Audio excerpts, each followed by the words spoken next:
Hello and welcome to the October version of MPS Pride. Today's topic is our upcoming building referendum projects, which go to the ballot in November. We want members of the community to have all of the information they need to make an informed decision come November. So our first guest today is Chris Patacini, Chairperson of the Manchester Board of Education. Chris, thanks for joining us. Thank you for having me. I appreciate it. Chris, can you tell us a little bit about the priorities that inform the upcoming plan? Sure. At its core, there were basically four elements that the board of directors, and also the Smarter Committee that spent 2 years looking at the plan focused on.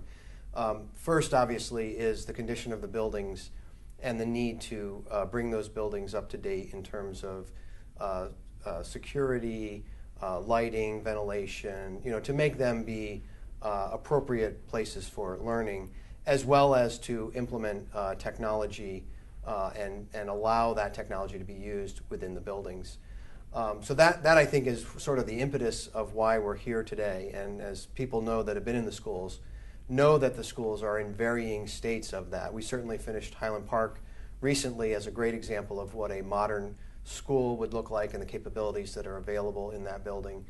All the way down to Washington School, which is arguably the building in the worst condition and not as good in terms of being able to enable effective learning and teaching within the school. Which leads to the second point that I think the Smarter Committee looked at, which is ensuring equity throughout the district. We want a child in Manchester, regardless of the neighborhood that they live in, to go to a school that provides the appropriate learning environment from a building infrastructure standpoint, regardless of what neighborhood that they come from. So, and certainly today, we don't have that, and that's due in large part to the different buildings that we've had. We've got some buildings from the turn of the century, the last century, and certainly some, post-World War II. So there's a wide range of buildings that are in use, and this is an opportunity to bring all of those buildings to current standards. The third factor is certainly making sure that whatever we come up with that meets our students' needs, that it's cost effective. And a big component of that is being able to leverage the state funding that's granted to the school district. So we could certainly go out and do updates on all of our buildings and do maintenance repairs and bring them up to a base standard. But there's a tipping point after which it is more beneficial to renovate new. And that's the plan, that's what we did at Highland Park, and that's the plan that we would like to do here with these schools that we're talking about. And what that allows us is to take advantage of state funds and actually create a new building that will have a much longer useful life, rather than just repairing the boiler or the lighting system, which might provide some limited useful life. We can actually start from scratch in these buildings, and it ends up being much more cost effective. And the last element that we need to consider, and is why the board put it on as a priority, is to ensure that anything that we do in the school district, that we're forward thinking and we're looking at racial balance within our district.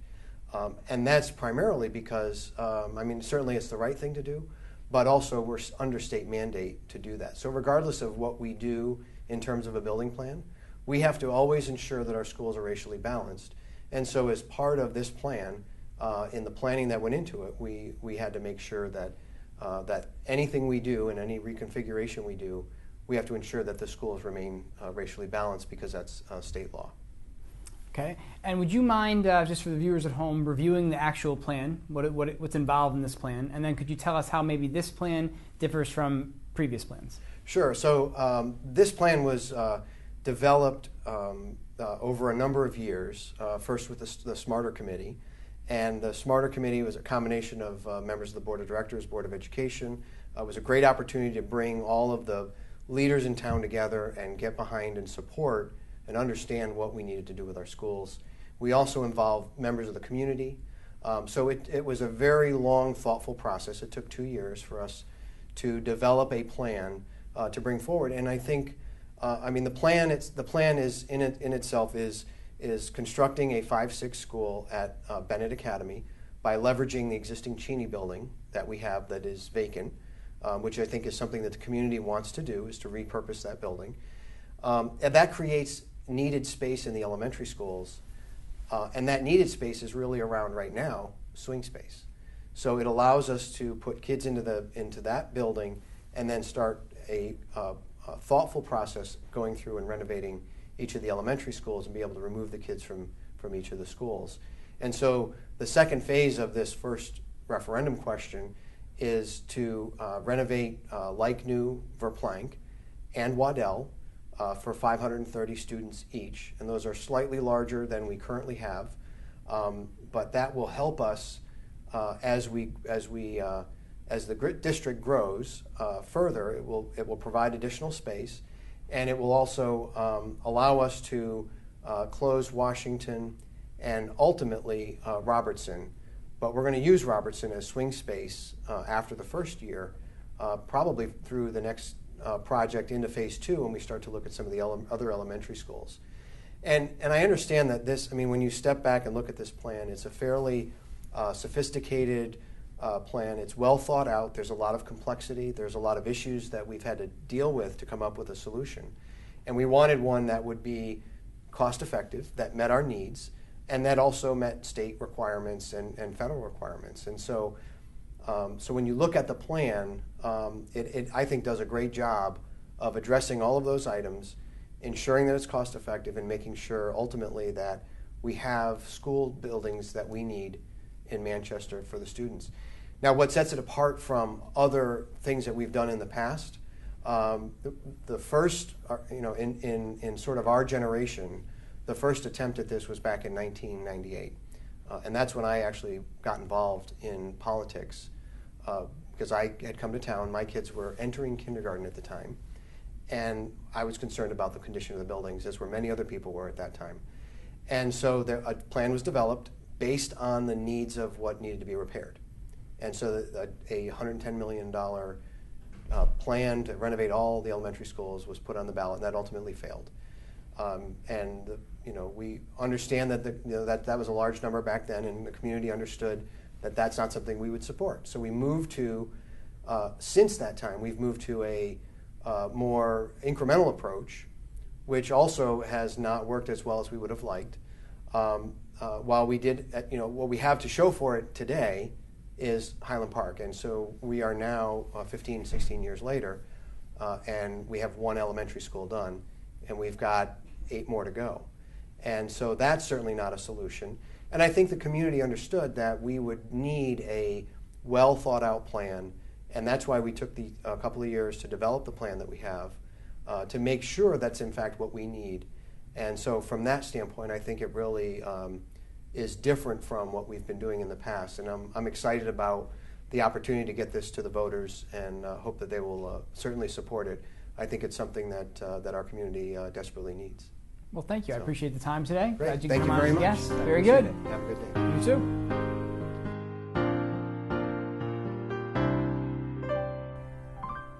Our next guest today on MPS Pride is Sherry Eckbreath, member of the Board of Directors in Manchester. Sherry, thank you for joining us. Thank you. My pleasure. We're here today talking about the building referendum upcoming in November. Sherry, we know that closing schools is a difficult decision to make. Can you talk us through your processing there and how you came to think about this plan?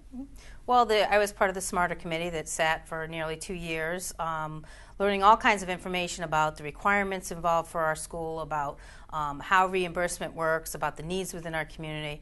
And one of the things that caught me is I'm an alum of Washington School, for instance, and part of the battle that we had was the historic nature of the building and how we deal with putting in 21st century learning in a historic building. And the problem is changing the footprint. When the building was designed, some 100 years ago, it's not up to today's codes and standards, and it certainly isn't up to the grade that we want our children being educated in today. So we fought that battle, and we lost in the sense that the historic societies and commissions won't allow us to tear down that building and build a new one. So that left us looking at refurbishing the building, possibly saving the facades of it and the historical aspects of it, and remodeling it to today's standards.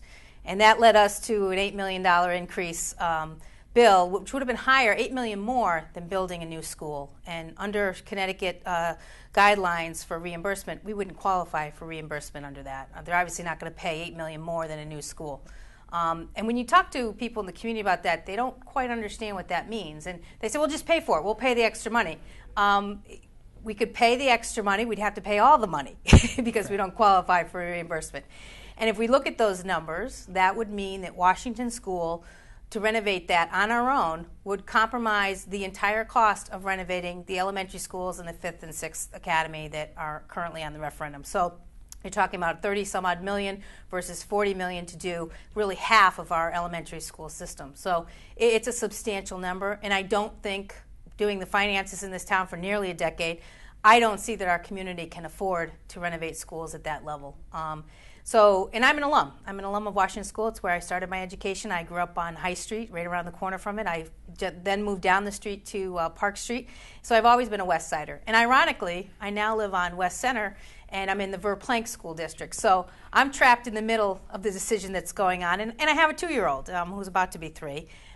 So it is an important decision for me. But when I look at all the parameters, it's easy for me to say that putting our students from Washington and Verplanck together in a newer building that's up to date, that maintains class size, so we're not increasing the population on them, we're giving them the advantages they need in a school, matters. Environment matters. And part of the studying that we did showed that there can be anywhere from an 11 to 12% increase in academic performance. If we had a 12% increase on an ambitious note, we wouldn't be on anyone's watch list. It's huge. It's absolutely huge. So I do hear arguments in the community about, well, I don't like a 530 size classroom. I'd like to see a smaller classroom. Well, the classroom size has not changed.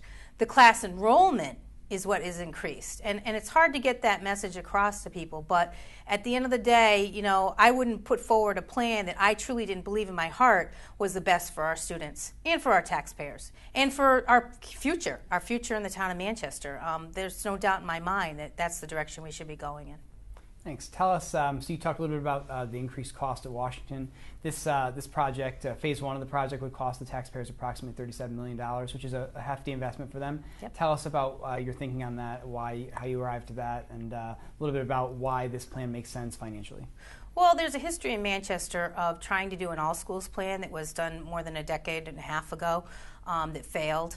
And the end result of that was that Manchester kind of took a piecemeal approach to how it renovated its schools. And that meant that we renovated one at a time every couple of years. And what we found in looking back at the history and what was going on, well, first of all, it's taking too long for us to renovate all these schools. We're falling behind. We're falling behind because the state of Connecticut has now incentivized magnet schools with an 80% reimbursement. And we're falling behind because we have other demands on our school system that are also complicating the decision making. And when we looked at all that, we realized if we stay on that course, we're looking at $200 million and another 10 to 15 years to renovate these schools.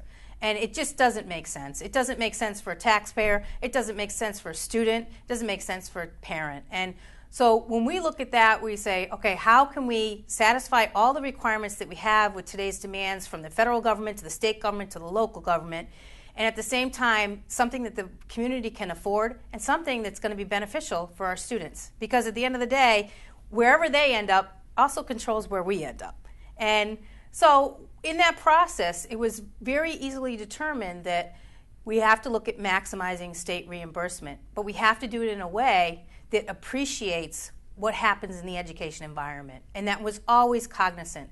And that's why I say when we talk about a 530 classroom, that is, in all the studies we looked at, on the elementary level, it does not have an effect. But a new school has a 12% effect. So you can't deny the statistics. You can't deny what's happening. And I do get the arguments, neighborhood schools. Well, we've watched people leave the very school populations that we're talking about to go to towns, 1, 2, 3 towns over to go to school. So it's not about a neighborhood for them anymore. It's about where can their kid go to get the best education and to move ahead and be competitive in a global world. Not just in our United States, but in a global economy. And we're seeing it. And the funny thing is, when I talk about the magnet schools and people say, well, it's a draw. There's a lottery system. It makes it attractive to people. I'm a winner. My kid got in, and my sibling's going to get in because of it. There's a new environment. There's some kind of a hitch that goes along, some kind of whether it's a planetarium or some kind of theme that draws people in. But the irony is, there are teachers. We saw teachers from Manchester leave to go work in these environments. And that's why the environment does matter. It matters. And, I want to give our teachers the opportunity to stay here because we have good teachers. But we have a perception that our education system is inferior to other towns. And it simply isn't true, but it's a perception. And perception is seen as reality.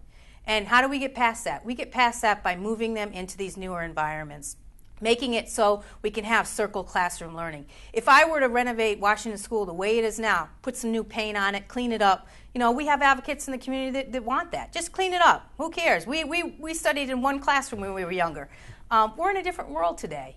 Kids learn differently. Kids are influenced by things differently than we were a decade ago. 4 decades ago, people were getting their news from the radio, and using their imagination to see what's going on.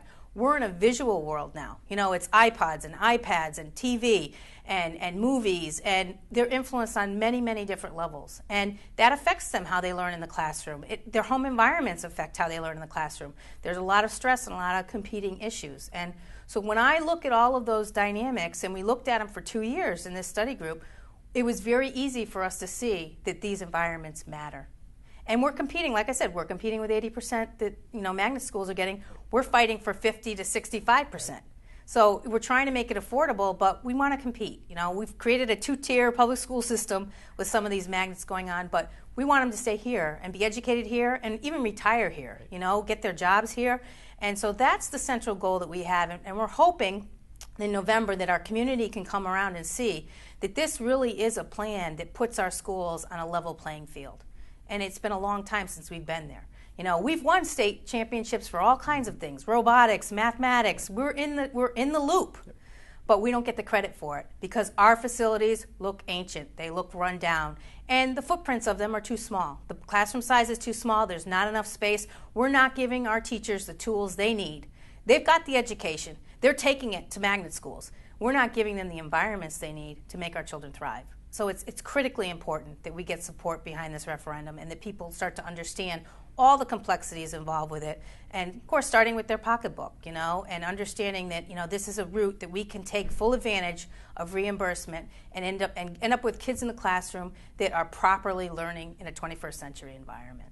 Well, thanks, Sherry, very much for your time today. Very passionate supporter of the community. I appreciate your time. I am. It's a lot of work, but it's worth it. It's for our future. Thank you very much. Yep, thank you.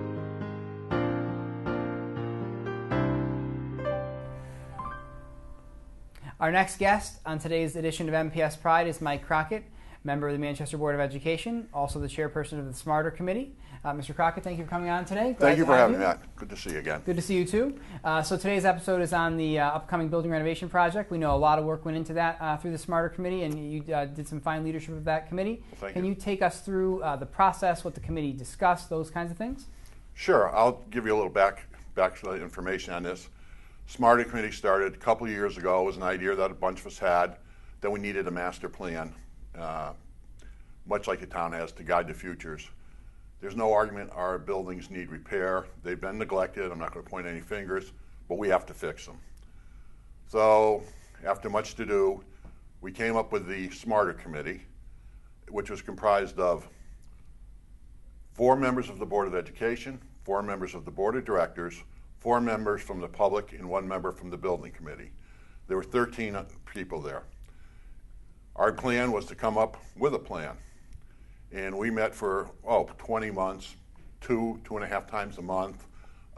We've heard everything from bonding, educational needs, everything possible.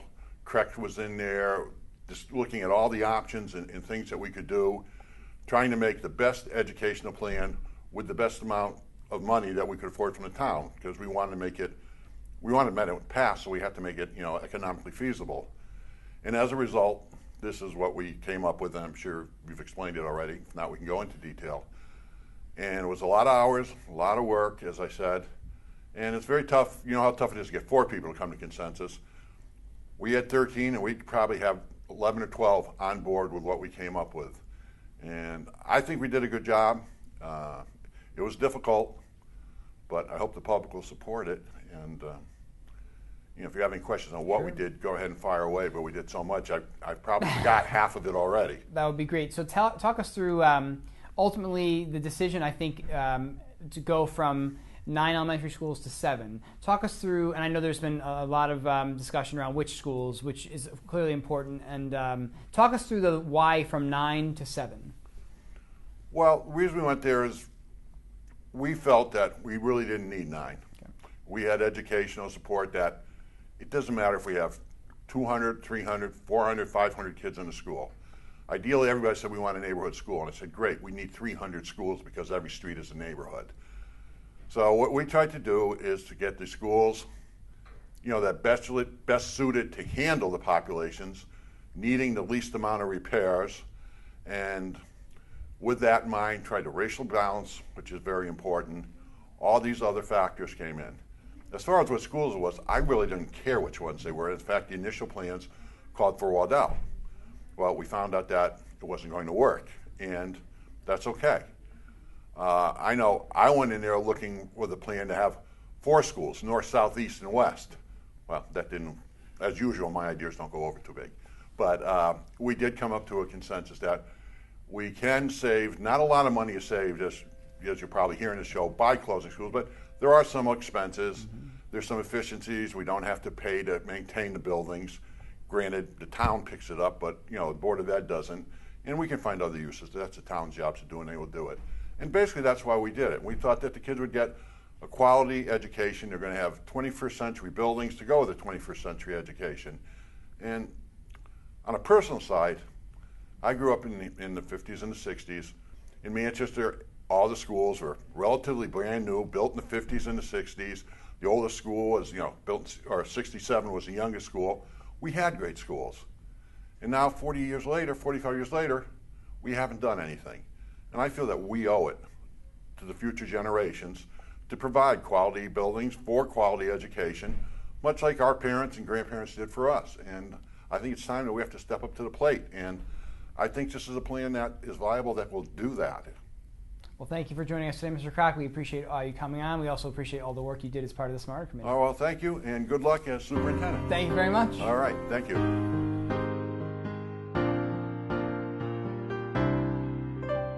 Our next guest on MPS Pride is Les Stewart, member of the Smarter Committee. Les, thanks for coming on today. Thanks for having me, Matt. Glad to have you here. So our topic for this episode is the building referendum coming up in November. As a member of the Smarter Committee, I know you guys spent a lot of time reviewing plans, and would you mind taking us through a little bit of that work that you did with Smarter? Absolutely. Well, first of all, let me tell you what the purpose of the Smarter Committee is, and maybe even define Smarter, because I know a lot of residents, a lot of residents don't even know what that means. But it's the School Modernization and Reinvestment Team Revisited. Now, we were established in January of 2012 by a joint committee of the Board of Directors and the Board of Education because of their concern over the infrastructure of the schools here in the town. And we were tasked to develop and recommend a long-term, big-picture strategy for finishing the decade's infrastructure and capital requirements. And particularly, and I'd like to read from this if you don't mind, the number of schools required to provide appropriate and sustainable educational facilities for the next generation. The impact of the enrollment data and student demographic data on grade level configuration and racial balance in our schools. The impact of curriculum and instructional changes over the next 20 years on school design and functional use of school building space. And finally, capital improvements necessary for appropriate and quality space given a recommended strategy, including priority immediate investments. So as you can see, it was a really big job that was put in front of us. And the committee that was put together was 4 members of the Board of Directors, 4 members of the Board of Education, somebody from the building committee in the town, and then 4 residents. And I was selected as one of the 4 residents. And so we met over 30 times over a 2+ year period. Actually, we haven't disbanded yet. We just haven't met in a while, waiting to find out what happens next. So first, we had to become very familiar with the infrastructure. So with the facilities manager, we toured every school building in town. And what we found gave us some great concerns, because we found some electrical systems that could not be repaired without a major outage. That means the students would have to be moved from that school to another one, and there wasn't space to put them someplace else. And that could still happen today. We found leaking heating systems, leaking windows, leaking roofs, mold, cracks in the walls and the ceilings. And for me personally, I'm a 6-year volunteer at Washington School, and in the kindergarten that I volunteer in, that ceiling has fallen twice. So there's some serious conditions out there with the infrastructure. Next, we had to set some guiding principles for ourselves so we knew exactly what we were going to concentrate on and what we had to deliver, and I'm going to read those again. First, identify a school design or designs to provide appropriate and sustainable educational facilities for the next generation. Meets the needs of current and projected enrollment data and student demographic data on a grade level configuration. Allows for a racially balanced school district. This is not only the right thing to do, it's a state law. Provides equitable access to high quality education options. Considers the impact of curriculum and instructional changes over the next 20 years. Identifies capital improvements necessary for appropriate, high-quality, engaging learning environments.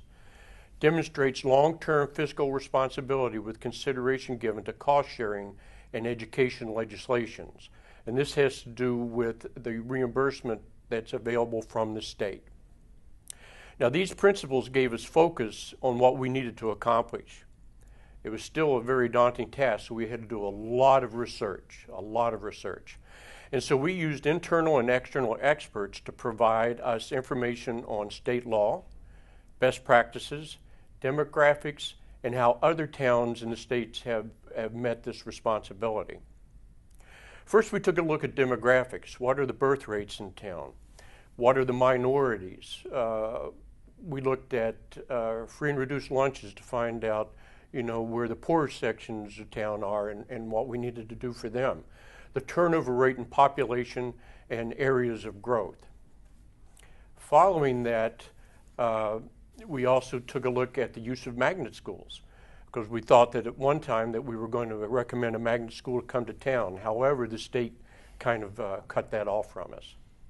The state reimbursement requirements, so what we had to do in order to get money back from the state to help pay for the capital. Research on the impact of school size, class sizes, and the turnover on student performance. We didn't want to do something that would hinder the students from learning. We took a look at various school models, such as the K through 2 model, K through 8, and 6 through 12. All of those are here in the state, so we had a lot of resources that could give us information on those.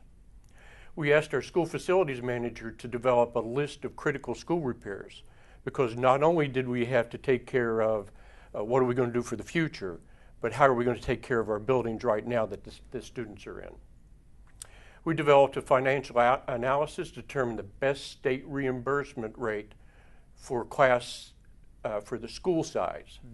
Because what we found out is school size does not really have an impact on student performance. It's really the classroom size and the turnovers. We recommended to the Board of Education and the Board of Directors that we establish a 5th, 6th grade academy. Bennett is already there. That was a major investment that the town made. It does very well. But there's a school right across the street from it, the old Cheney Middle School, that's available, and for a cost-sharing cost for the town of $7.2 million, we can put our 5th graders into that great space and also use some underutilized space at Bennett. So that was our first recommendation. And then we went back to the drawing board to find out what the total recommendation was going to be. So we used an architect to develop estimates to repair or build new 2 schools of 525 students. Now that 525 mark gives us the best rate coming back from the state of 60%. So we receive the maximum reimbursement. We keep our classroom size down to 17 to 20 students. And it's very cost effective for the town. It's very good for the students. Then we made a final recommendation on 2 schools to either rebuild like new and add to, or to build new, and 2 schools to close. Now, it's very painful to recommend a school to close because there's a lot of emotion around it. However, we have some schools that are over 100, the facilities are over 100 years old, that need some major repair. And it just wasn't cost effective. The school that was built 100 years ago wasn't made for modern technology and modern facilities. So that's what we did on our Smarter Committee. And I'd like to say that everybody participated greatly. There was a lot of concern over the impact to communities when we did close schools. We had a new rezoning evaluation done, and we try to minimize the impact on student movements. And I think as a whole, we came up with the best possible plan for the students and the town. Well, it sounds like an awful lot of work went into this. Thank you very much for that work and for coming on the show today. Thank you very much. Good to have you.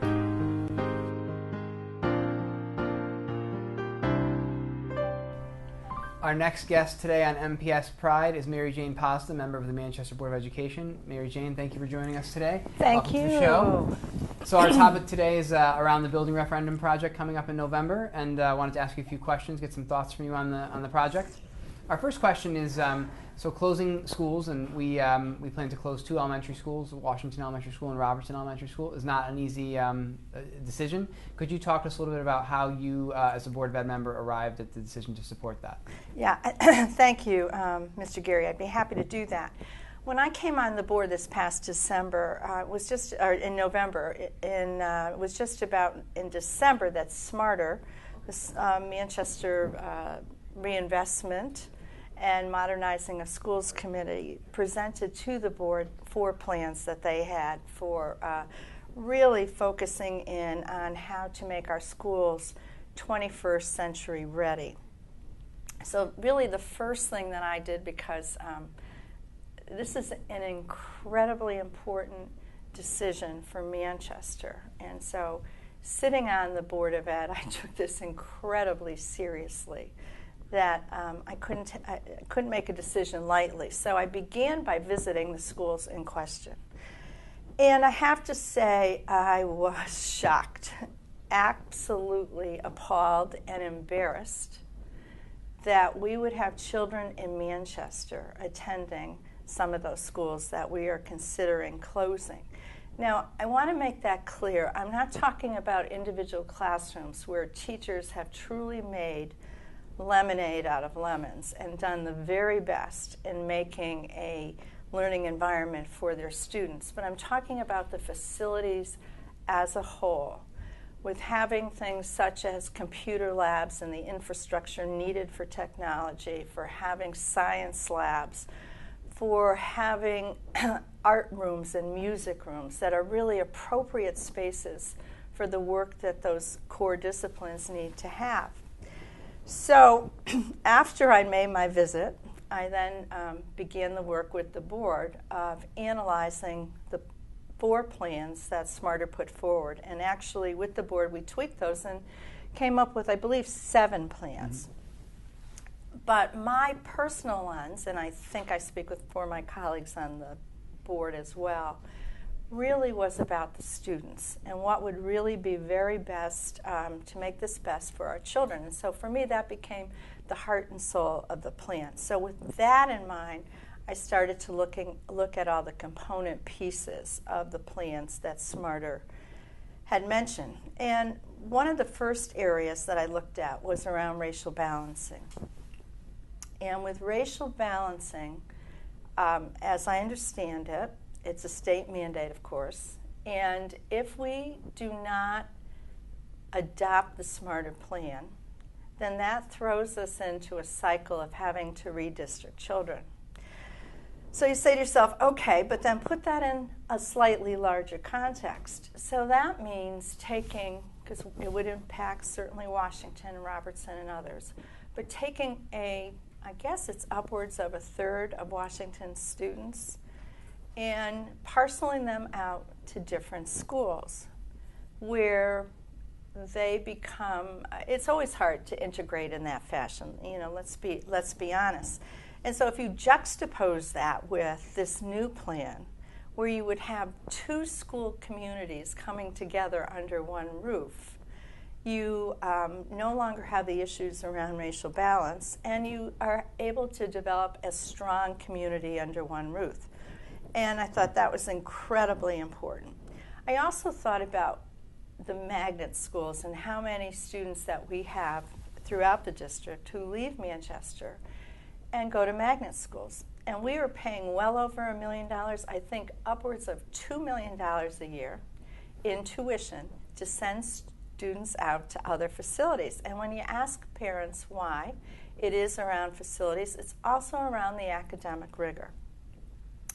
They are not cause and effect. Good facilities do not make for good rigor. However, they are correlative. There is a correlation.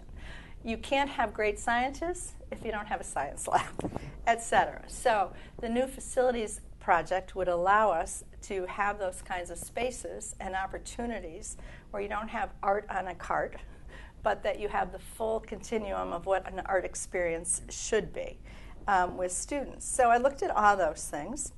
Then I looked at class size. Class size to me as an educator is key.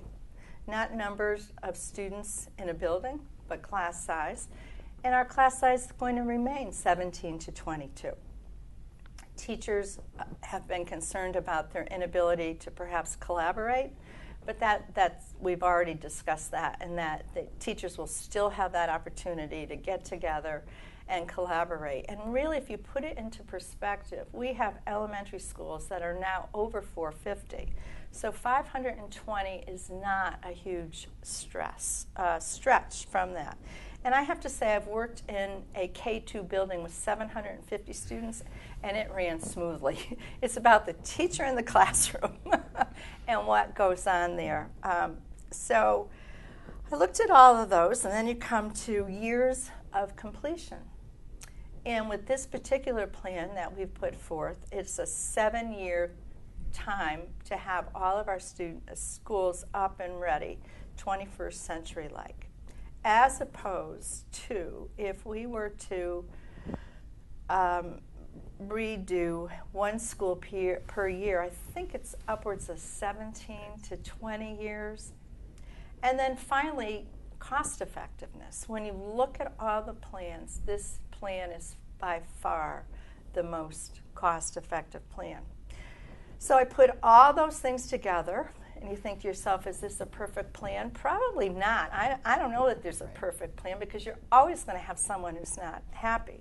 But when you put our students, our children, at the very heart of the plan, and you think of all the moving component pieces, I say yes. I say yes to the plan.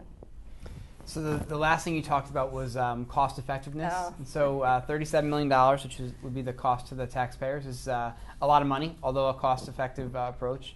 Tell us a little bit about why you feel like the town should make the investment of $37 million to renovate these schools. Well, I've lived now in Manchester for 50 years.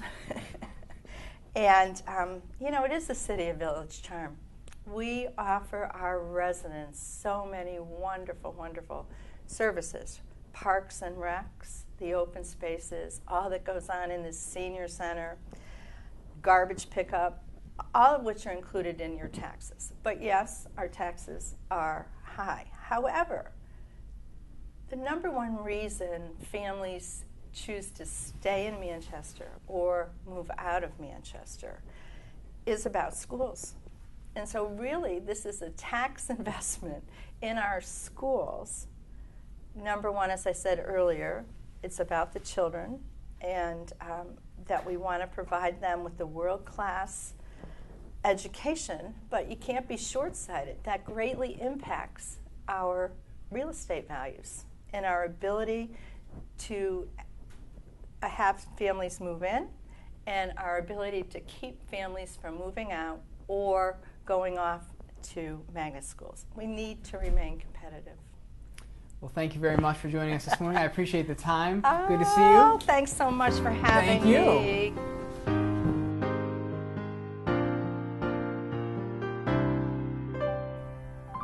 Our next guest today on MPS Pride is Lindsay Boudelier, Athletic Director at Manchester High School. Lindsay, welcome to the program. Thanks for coming up.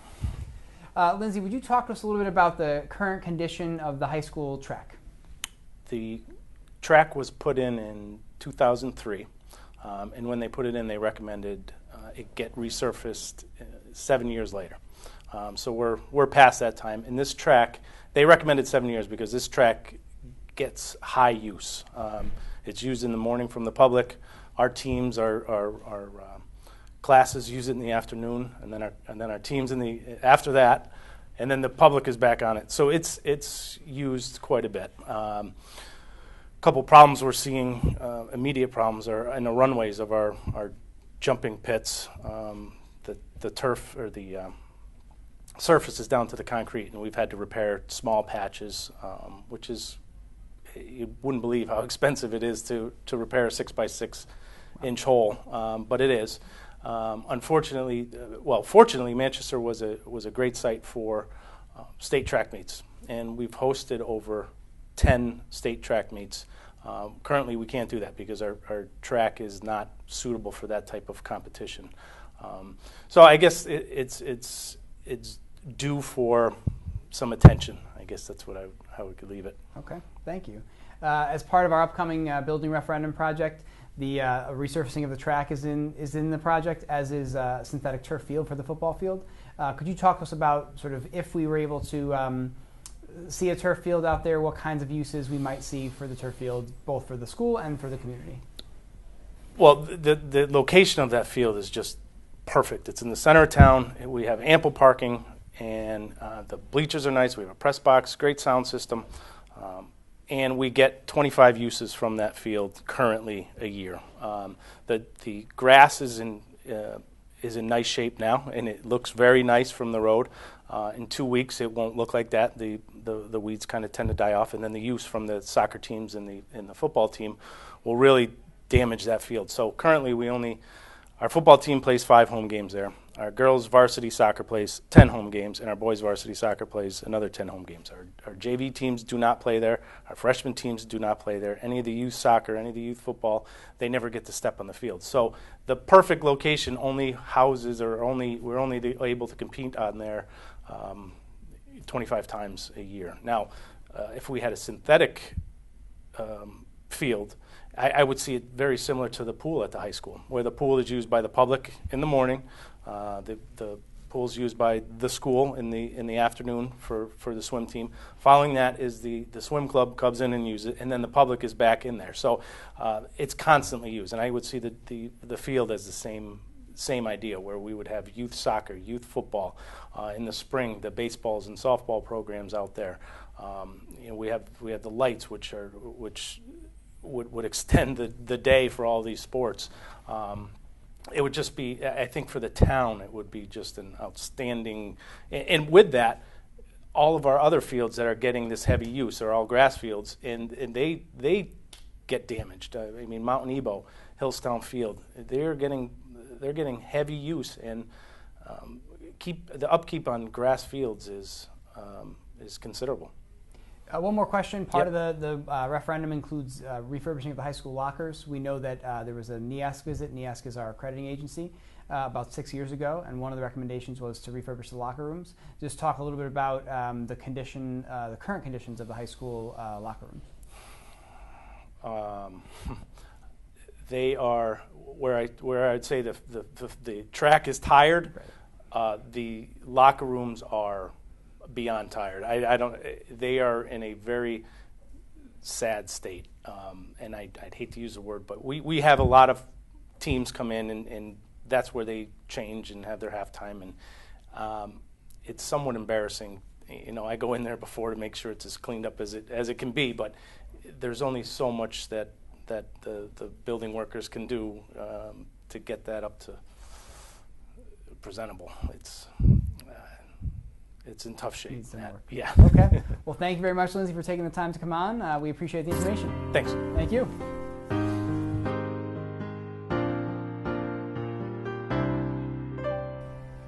Our next guest on MPS Pride is Joe Cello, who's the principal of our 6th grade school, Bennett Academy. Joe, thanks for coming on. Thank you very much. So Joe, today's episode is around the building project that's coming in November, the referendum. And as you're aware, we're talking about adding fifth grade to your current sixth grade school. I wondered if you could just tell us a little bit about the setup of the current Bennett Academy right now. Sure. At Bennett, we have 7 academic teams, and each team is comprised of 3 teachers, along with a special ed teacher attached to each team. And each teacher teaches language arts. In addition to language arts, they also teach for a 90-minute literacy block. In addition to language arts, they also teach another course. So if I'm a teacher, I'll teach language arts and math. And the other teacher would teach social studies and science. So really 3 teams, and it really is a nice, I feel, kind of transition between elementary and middle. Whereas you're not in the same classroom all day, but the teams are kind of housed together, and you're going from one classroom to the next. So it's a nice little transition phase, again, from elementary to middle, kind of like elementary. Nice. Tell us, what kind of electives do students have access to there at Bennett? Sure. So we have electives. It's not electives. It's the Unified Art Specials courses. So they have PE, which they'll rotate on a 6-day cycle. They'll have it twice out of the 6-day cycle. They also have art, and they have music. Okay. And they obviously can do chorus and some other things. That's more the elective piece. Okay. And we have a large selection of after-school activities as well. That's great. Yeah. So now we think about adding fifth grade there. There's 7 other towns in Connecticut that have a sixth grade school. Could you tell us a little bit about your thoughts around potentially adding fifth grade to Bennett? Sure. I like it for many reasons. Most importantly, from our view as a school, we're going to get to know our families even better. One, to better support the students, but also better support the families. In a one-year school, it's great, but we're kind of transitioning in, we're transitioning out. If it was a 5th, 6th grade school, we'd be able to really, do some things unique to the students' needs. And one thing would be maybe some support service looping. So we have families who are really building a connection with some of our support services.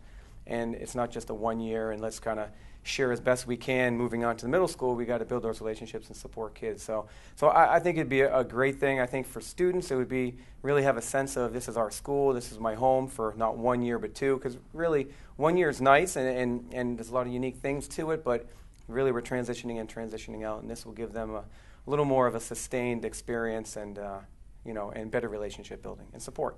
Well, great. Thanks, Joe, for coming on. Thank you very much. Have a good day. Thank you.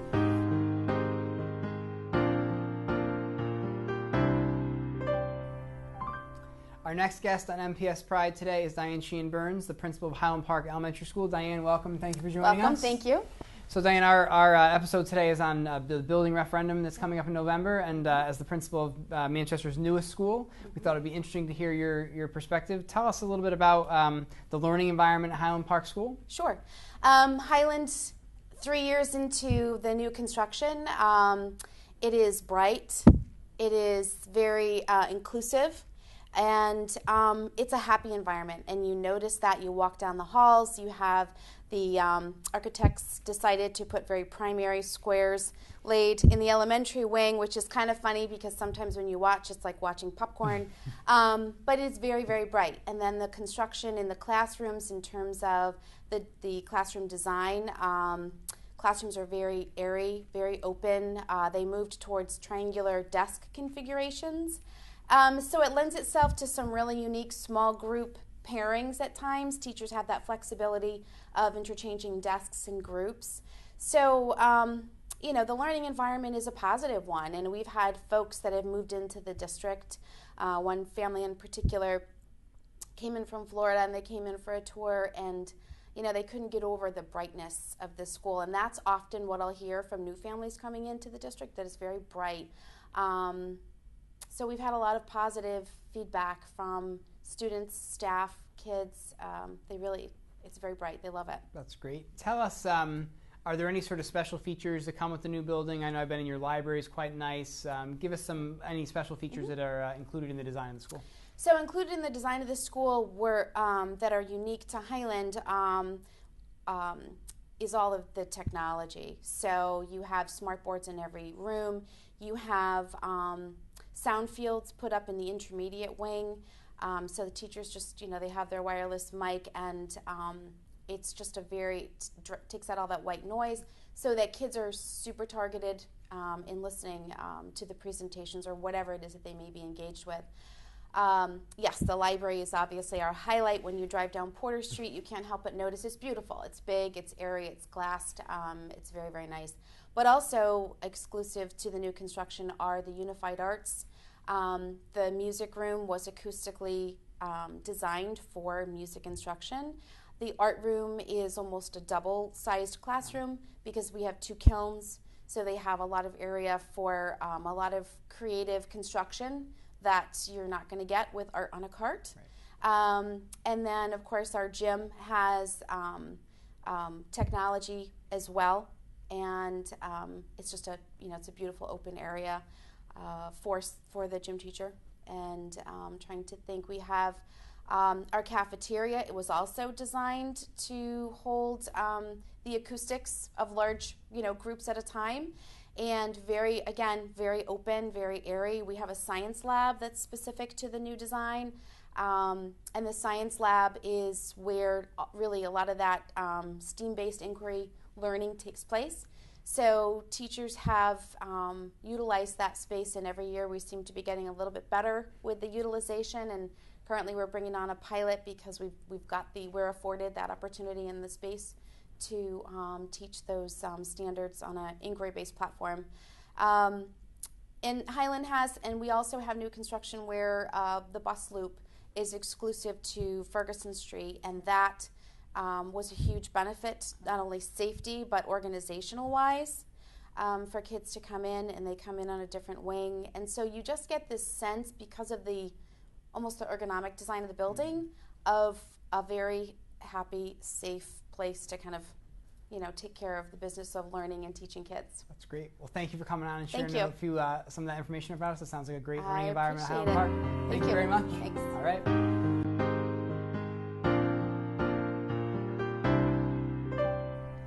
Our next guest today on MPS Pride is Dr. Amy Radicus, Assistant Superintendent for Curriculum and Instruction. Amy, welcome to the show. Thanks for joining having us. me. So Amy, as the person in charge of teaching and learning in Manchester, our program today is around the building projects that are upcoming in November. And so I wanted to talk a little bit with you about school size and class size and teacher collaboration. So could you talk to us about, we're potentially going to have 2 schools with around 530 students in each school. Could you talk to us about what that looks like across the state, how common or uncommon that school size is? Sure. It may seem like it's an unlikely size, but actually it's more common than most people think. In the state of Connecticut, we have about 169 districts, I believe, statewide. And within those districts, we have about 595 schools that are elementary. And between those, a little over half of them have populations of 500 or 450 or more. And they could top out at 500. So if you were doing the math, though you might say I'm the English language arts person, that would be maybe about 307 of those total schools have at least 450 or more students. Okay. And so our current class size right now at schools is between 17 and 22. Can you talk to us? I think some people think increased school size means increased class size. Could you talk us through what the plan as related to this project is around class size? Sure. I would think that it would be the board position as it currently is that we would try to maintain class sizes of anywhere between 17 to 22 to have optimal learning and the ability for teachers still to have collaboration time. Tell us more about teacher collaboration. So it's an important part of our work. Talk to us around why teacher collaboration is important and how we would provide the collaboration time if we're going from, say, 3 third grades and up to 5 third grades. Sure. I would think irregardless of whether I have 3 third grades or 5 third grades, we would work on scheduling to make sure that teachers have the opportunity to meet not only within their grade level, but at times maybe across grade levels. So we currently have, I believe at Robertson, an additional kindergarten classrooms that we didn't really plan on having, and those kindergarten teachers have been provided that ability to collaborate. I think we look at, as a district, what are the things we stand for, and that would definitely be keeping and maintaining class sizes that are optimal for learning. And again, as I said before, collaboration. So I wouldn't see any of that changing. It may seem like a change for people, but those are things that we kind of hold dear to us, and we would maintain those irregardless of the size of a building or the number of classrooms per grade level. And so if I'm a third grade teacher right now and I get to collaborate with my other third grade teachers, how am I able to do that? Who's watching the kids? Oh, usually we have that done in several fashions. By contract, teachers are allowed optimal time to make sure that they can work together. Sometimes it happens maybe while their children are in specials. Other times we have after-school opportunities. So those times are worked into their schedules through their contract. So contractually that wouldn't change. We would just have more people at the table, which when I think of it in the other way, I always think there are more things happen when you have more people together. So it might be actually a nice thing to have, instead of 3 teachers, having an additional 2, because there's 2 more sets of not only lenses but also ideas coming to the table. So I try to look at it that way as well. Great. Thank you very much for joining us, Dr. Agnes. Thanks for having me. You too.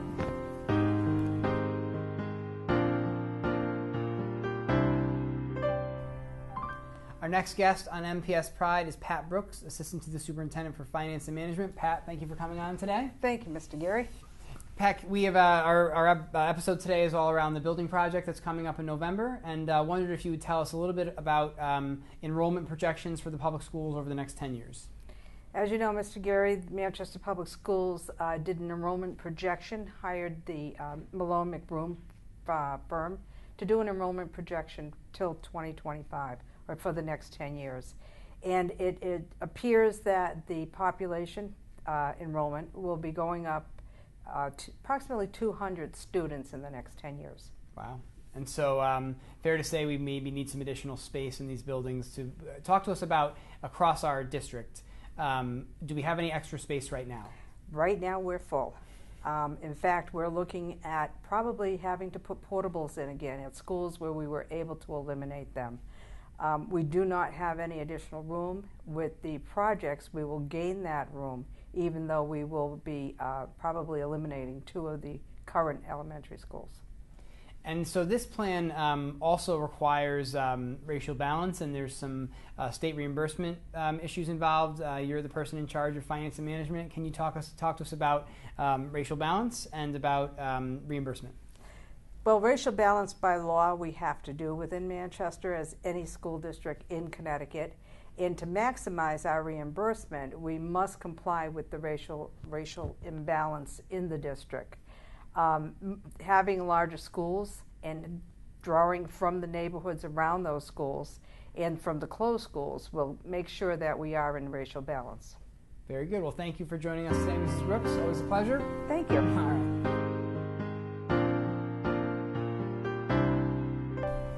Our next guest on MPS Pride today is Town Manager Scott Shanley. Scott, thanks for coming on. Thank you for having me. As you know, our show today is on the building referendum project coming up in November. And question on everyone's mind, I think, at various presentations is what happens to the buildings when they close? And I have heard that question too.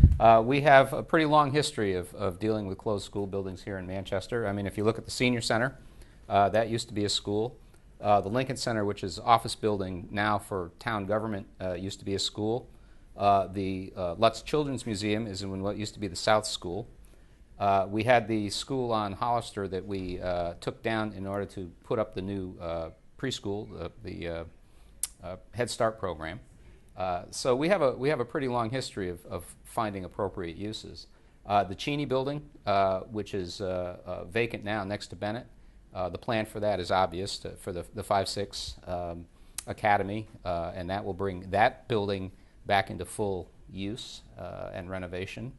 And on Nathan Hale, we have completed a report, and the board is going to be doing a market analysis of the various uses that have come out in the report of being valuable, and we'll be moving forward on that building as well. So I think that as we move forward, the community will determine what its needs are, and we'll find a use. Well, that's great. Thank you very much for coming on today. It seems like we answered a question on everyone's mind. Appreciate the time. All right. Thank you. Good to see you.